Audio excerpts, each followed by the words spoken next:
ఓం నమ శివాయ. ఈరోజు వీడియోలో సంపదకి, బిల్వ వృక్షానికి, లక్ష్మీదేవికి, శివయ్యకు ఉన్నటువంటి సంబంధం గురించి తెలుసుకుందాం. లక్ష్మీదేవి కటాక్షం కావాలంటే శివయ్యకి బిల్వ పత్రాలతో అర్చన చేయాలి. అప్పుడే శివయ్య మనకు లక్ష్మీ కటాక్షం కలగజేస్తాడు.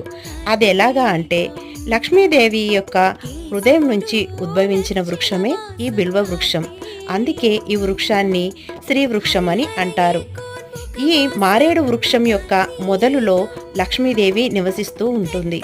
బిల్వ వృక్షం దగ్గర దీపారాధన చేసి బిల్వ వృక్షం యొక్క పత్రాలను కనుక తీసుకువెళ్ళి శివుడికి అభిషేకం, అర్చన చేసినట్లయితే శివుడి యొక్క అనుగ్రహం కలుగుతుంది.